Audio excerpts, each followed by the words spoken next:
Hello, and welcome back to another episode of Self-Worth Club. I'm your host, Zoe. This is the podcast where we get real about self-worth, purpose, and the journey to live life on your terms, not anyone else's. Today, we're getting into a topic that resonates with all of us at some point in our lives, and usually multiple times in a year. And that is how to navigate through tough times. Life can throw us so many unexpected challenges, and it is really essential that you have tools and strategies in your back pocket to help you stay grounded and find your way through. In this episode, I'm going to be sharing 5 powerful tips that you can keep for when those tough times hit and keep you grounded. So I'm jumping straight in with tip number 1, and that is reframe your perspective. It is really easy to get caught up in focusing on all the things we don't want, especially when things are chaotic or difficult in our lives. We've all been there. Rethinking, overthinking, replaying scenarios, thinking about worst case scenarios, fixating on everything that's going wrong in our lives. But here's the thing. Not only does dwelling on what you don't want add stress and anxiety to your life, it also works against you in so many more ways than you probably realize. When you are constantly thinking about what's going wrong, what's missing in your life, or what you're scared might happen in the future, you're actually reinforcing those patterns in your mind. And by doing that, you're teaching your brain to expect more of the same, more of that negativity, and attracting what you really don't want into your life, because that's where you're putting all of your energy, right? And that sounds super counterproductive. We absolutely don't need to be doing that. So let's pause for a second, because I need you to understand that I am not saying in any way you should bypass your feelings or just pretend like everything is fine when it's not. What I'm suggesting here for this tip is that you give yourself the space to feel what you need to feel, and then intentionally shift your focus. Ask yourself things like, what do I want more of? What would it look like if things actually worked out? We're always asking, what if it goes wrong? But flip and ask yourself, what if it goes right? And instead of getting lost in thoughts about what's not happening and what could go wrong, shift to what's possible and start to train your mind to look for the opportunities, the lessons, and the tiny bits of progress that you're probably overlooking right now. Something really fun that you can try is future journaling. I love to start my mornings with this. In any time, right? It doesn't have to be chaos and in a time where, everything's going wrong. This is a really good tool to use all the time, but I think especially then. So you're going to journal however far into the future you would like, as if that time is here and the time in between has already passed. So you talk about everything that you're grateful for that has happened, the good in your life, little details about what life currently looks like that you don't want to forget, that sort of thing. And that's just showing the universe what you want, right? And showing yourself more of what you want, getting more clear on that picture, really envisioning it and stepping into it, which is going to help you embody and just get there even quicker. This isn't about denying your reality. It's about choosing a new reality. Your mind is so powerful. I know we've talked about this before.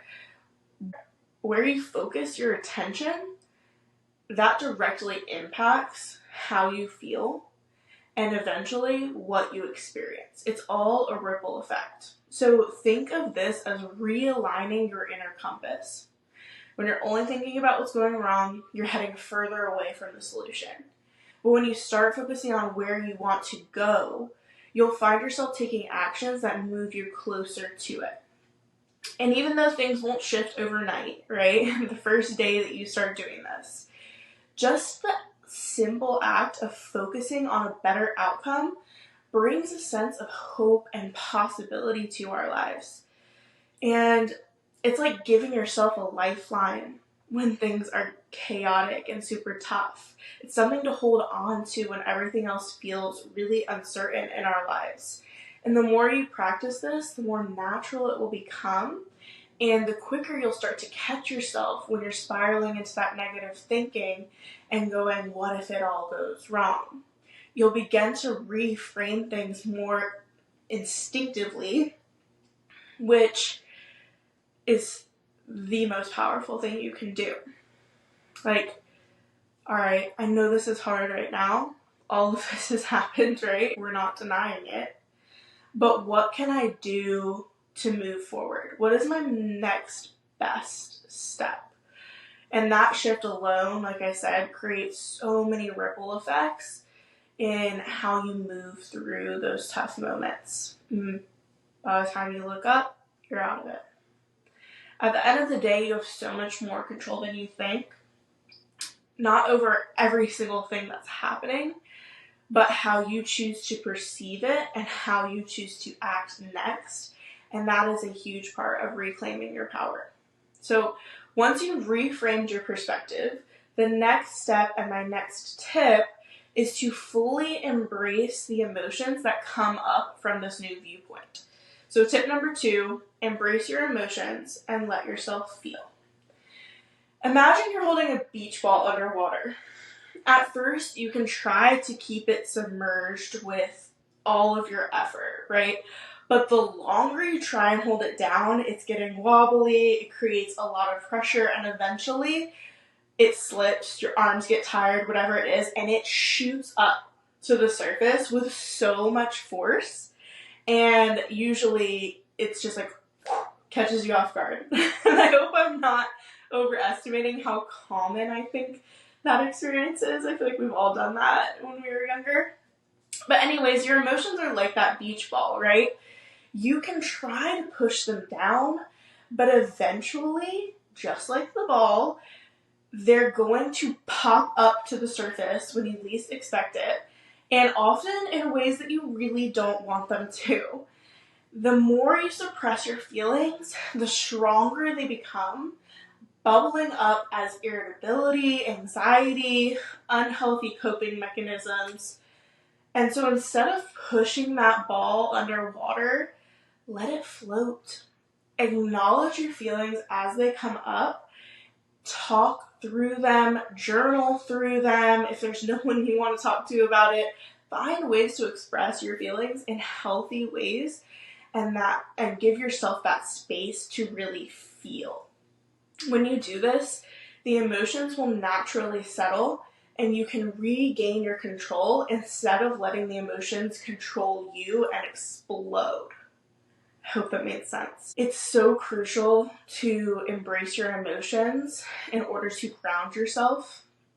And I think another great tip that you can use here, it goes kind of hand in hand with it, is healthy routines that support you during the chaos. So that brings me to tip number 3, establish healthy routines. When life gets hard, it's so easy to just put on the back burner everything that normally brings us joy because we feel super overwhelmed or just like literally taking care of yourself. But here's the thing.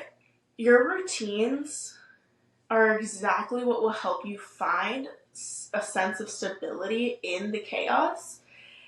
And when you're going through a tough time, that's exactly what you need. Routines become your anchors. They give you something familiar to hold on to, something to ground you. And when I talk about routines, in no way do I mean rigid, every single day, exact time routines, especially for women. This is something I believe so heavily in, something that I coach women on, a product that I actually have called the Harmony Blueprint. If you've listened, you've probably heard of it, but I don't believe that we should have the same routine day in and day out for this whole month. I think that routines should come in chunks that, vary with our cycle. I think a 4-part routine that's flexible throughout the month is the best way to go about it.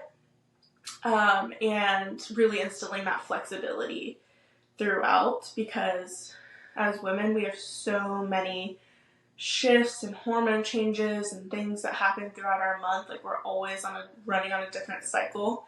And so that flexibility is super key, and especially when things are crazy in your life. So I'm talking about flexible, simple, intentional habits that can support your mental, emotional, and physical well-being during the craziness. It's about setting up small rituals that help you stay super connected to yourself no matter how wild things get. So maybe it is starting your day with a few minutes of journaling to clear your mind. Could be the future journaling we talked about. Or a little walk outside to reconnect with nature. It could be having a cup of coffee in the morning, or making a special latte for yourself, or even taking a mindful moment before bed with a cup of tea or a good book. Again, journal, whatever makes you feel good, really. These tiny habits aren't about productivity. It's about self-care. It's about creating a little bit of structure when you feel like you don't have any. It's giving you those pieces that you can really hold on to and control in your life. Healthy routines also help you shift from reactive to proactive. So when you're in the middle of craziness, it's really easy to feel like you're just reacting to everything around you, putting out all these little fires and trying to get by, right? But having intentional routines, rituals, and things you can come back to, no matter how small, really remind us that there are aspects of our lives that we can manage and that we have that control over. And so while you may not be able to fix the big issues that are happening right now, it may take some time to work out, you can choose to show up for yourself each day in these little ways, even if it means taking 5 minutes to breathe and regroup.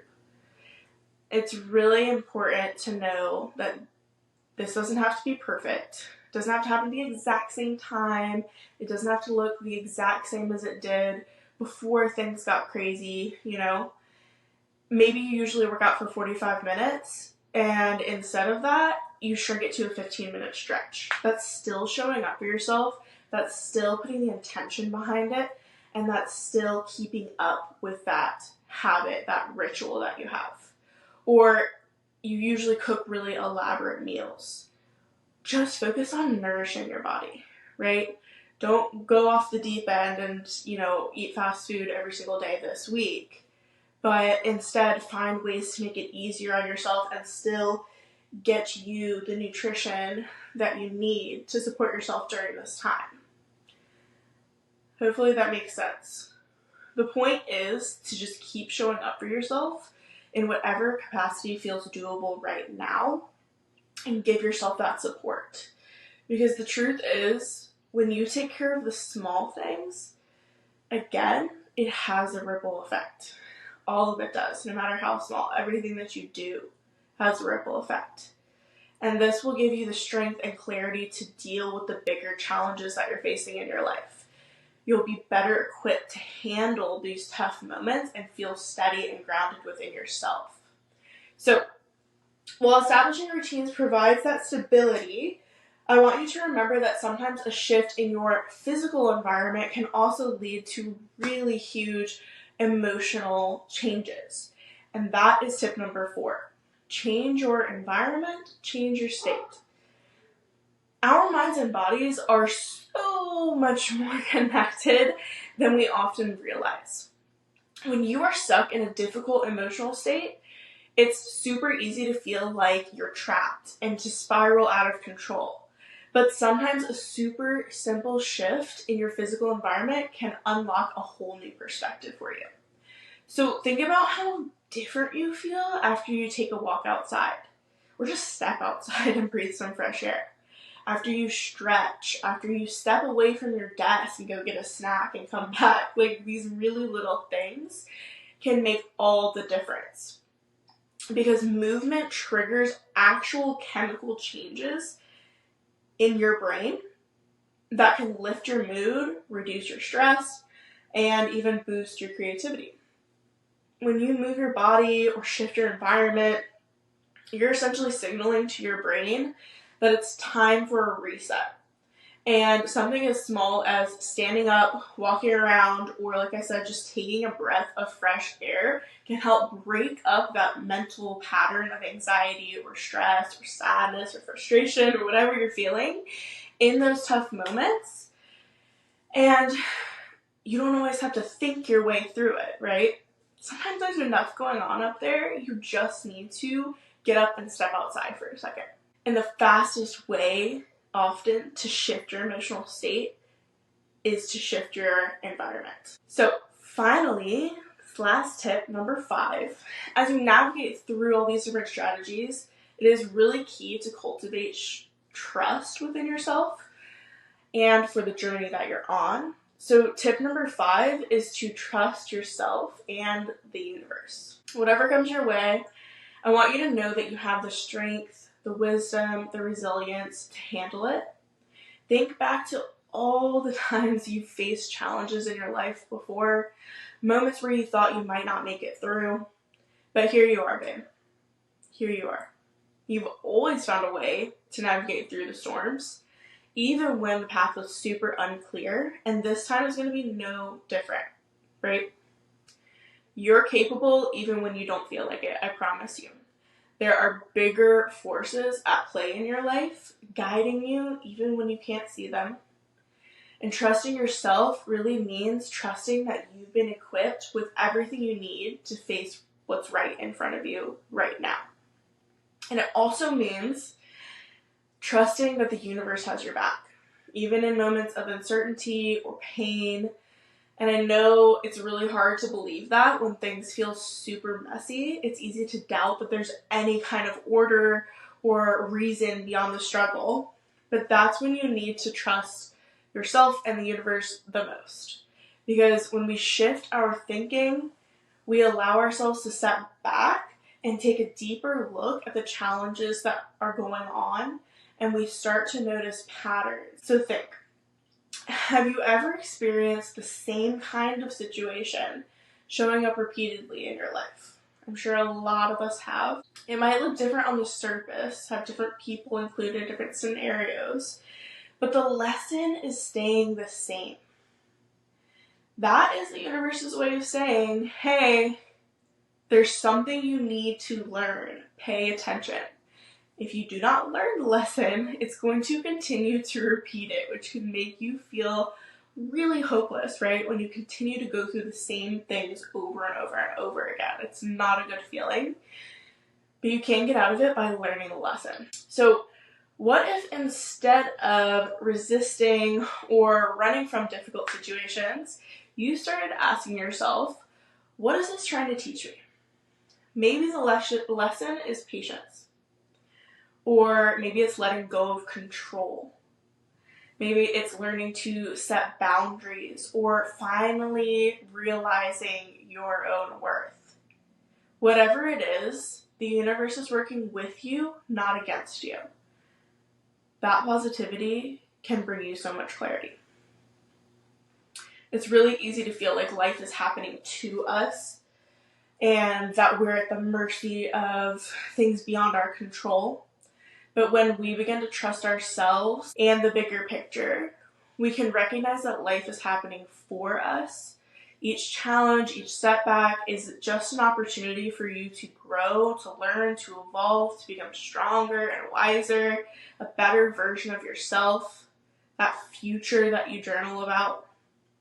So when you find yourself in the middle of a repeating pattern or difficult situation, and again, the awareness there is super key in not repeating it, right? Try shifting to, what am I meant to learn here? How can this challenge help me become more aligned with the person that I'm meant to be? Because the truth is, you've made it through every single hard time in your life so far, everything that's been thrown your way. And this is just another step on your journey to becoming even more powerful, even more resilient. And in trusting yourself, you're also trusting the unfolding of your life, and that things all happen in their own timing, and you're being prepared for that something bigger that's coming your way. It's not about being completely unshaken by what's happening around you and avoiding it, right? It's about recognizing that you can still create moments of joy and peace for yourself even in the middle of chaos. You can still support and love yourself and know that you're worthy and that everything is going to be okay. You can learn and you can grow. And in doing that, you realize that life doesn't stop just because things are hard. You can still laugh. You can still find the micro moments of joy and happiness, spend time with people you love, or have quiet moments to yourself. Trusting in yourself and the universe, it doesn't make the chaos disappear, but it does give you the ability to live your life fully, even when things are uncertain. And that is super powerful. So as we wrap up, remember that challenging times are opportunities for growth and for self-discovery. By reframing your perspective, embracing your emotions, and establishing these healthy routines while changing your environment, having that trust in yourself, you can navigate the craziest of moments in your life with grace and with resilience. I know you can. Thank you so much for tuning in and listening today. I'm really glad that you could be here. Don't forget to rate the show, review the show wherever you listen, and tag me at Zoe Borntrager on Instagram so we can help other people who really need to hear these messages find the show. I will see you next time. Bye.